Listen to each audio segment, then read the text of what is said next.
I'd have to just mention this as the Beatles become a theme, that I interviewed Paul McCartney for The Element. That's it. I just want you to know that.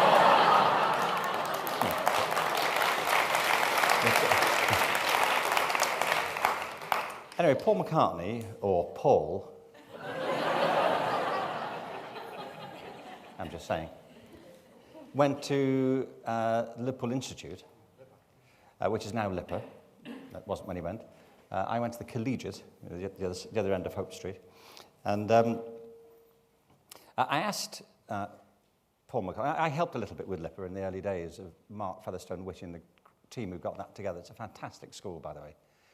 Mark's done a wonderful job. And I asked Paul McCartney if he had enjoyed music at school. And he said, no, he hadn't. I said, did your music teacher think you had any talent? He said, no. He does, doesn't he? One of the other people in the same music program at the school, a couple of years younger, was George Harrison. And I asked Paul if the teacher thought George had any talent. He said, no. So I said, well, look, because part of my argument is that talent is often buried. You have to go looking for it and create the conditions for it.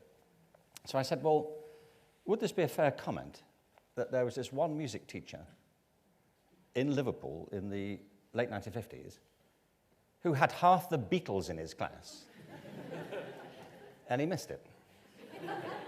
He said, yes, that's right. Well, it's a bit of an oversight, isn't it? I'm just saying.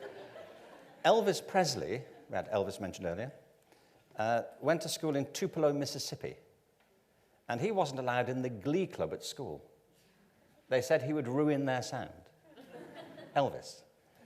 Well, we all know what great heights the glee club went on to once they'd managed to keep Elvis out of the picture.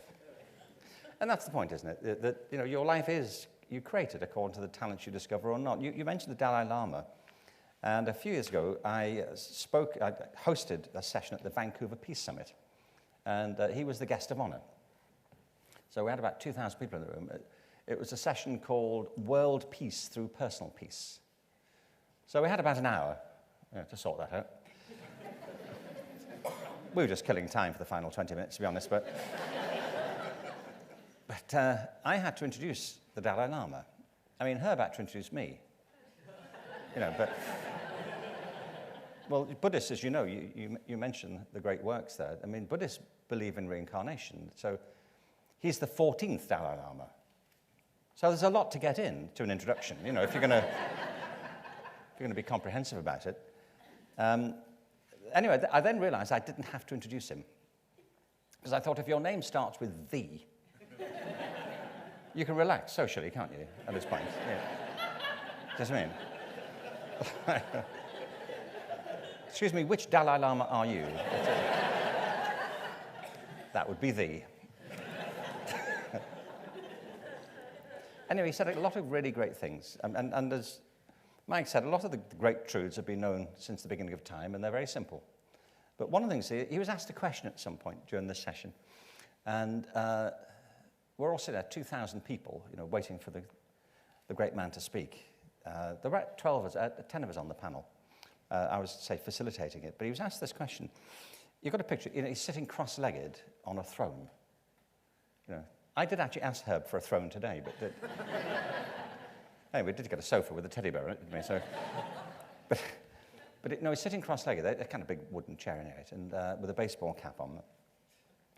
And he was asked this question, and he took a deep breath and pondered this for probably about a minute. It's like a long time. And we're all sitting there thinking, this is going to be fantastic.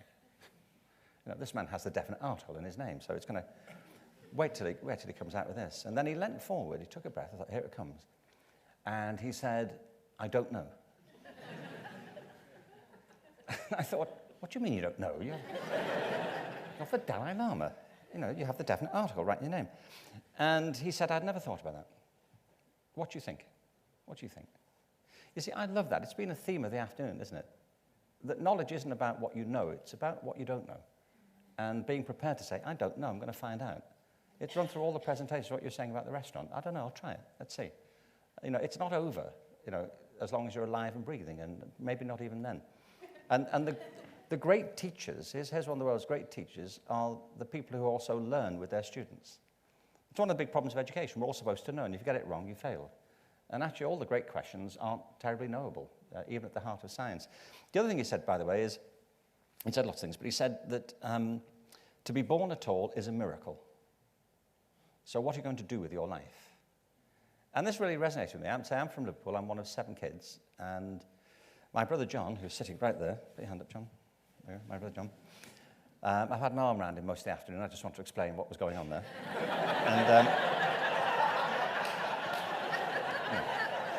And it's so easily misinterpreted. But I don't mind if it is, by the way. But anyway, that's John. John has been doing our family tree. It's not much of a tree, truthfully. It's like a small shrub, isn't it, really, with an odd fungus infection in the roots from what we can make out. But he discovered that 7 of our 8 great-grandparents were all born in Liverpool in the 19th century within 2 miles of each other.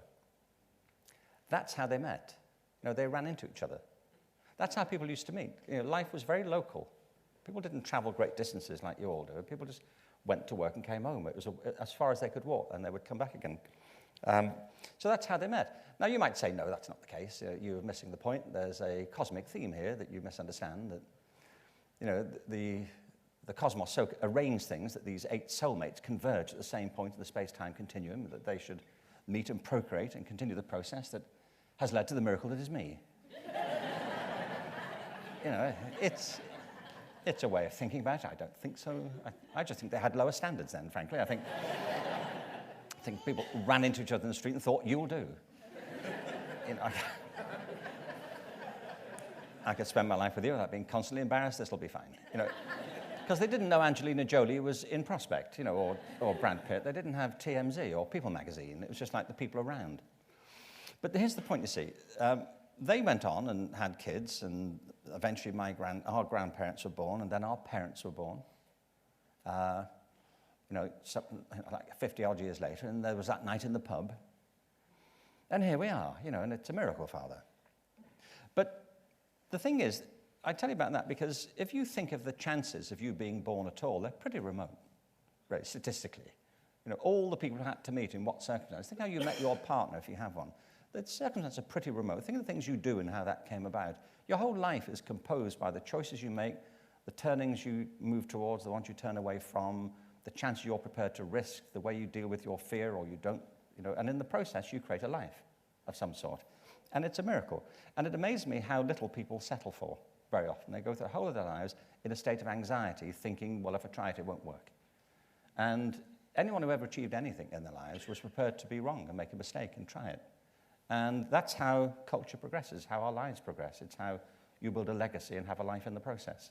And everyone makes their own choices about that sort of thing. And I just feel that's been one of the great features of this afternoon. And this morning, I'm sure I wasn't able to be here. But we've had lots of examples of people who created very different sorts of lives and are affecting people very differently. And it's in the way that we do that we create a culture. And if we get the culture right, then we create a life that we can all live communally. And my final thought on all this is that's the difference between human beings and the rest of life on Earth. I mean, we are jeopardizing the rest of life on Earth in the way that we're behaving. But the interesting thing is that human culture is always progressing through this power of imagination and creativity. There's a big difference, isn't there, between us and the rest of life on Earth, although we're intimately connected to it and we keep forgetting it. If you've got a dog, your dog probably has all kinds of feelings and may have some kind of imagination, but it doesn't manifest it, does it, in quite the same way? You don't see your dog staring out the window, depressed, reading Camus. You see what I mean? And say, do you want to come for a walk in the night? No, you go. I'm not in the mood. You go.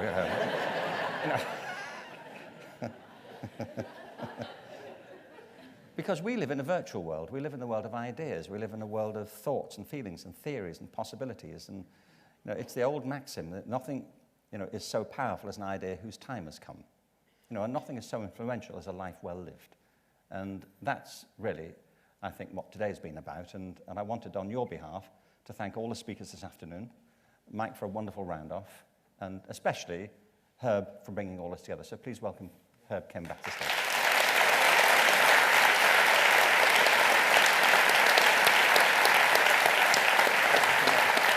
Thank you.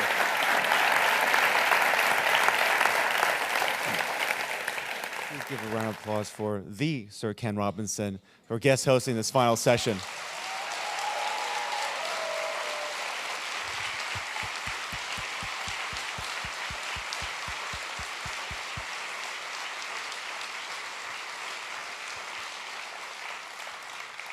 And of course, I'd like to repeat my thanks to all the speakers all day, which have been amazing. I should also add, of course, our own staff, the staff at the Everyman, who have been, Rob and his crew up there have been busy making sure all the stuff behind us is working well, and things like microphones and such like. Is Marie Burns, who is the producer of this year's TEDx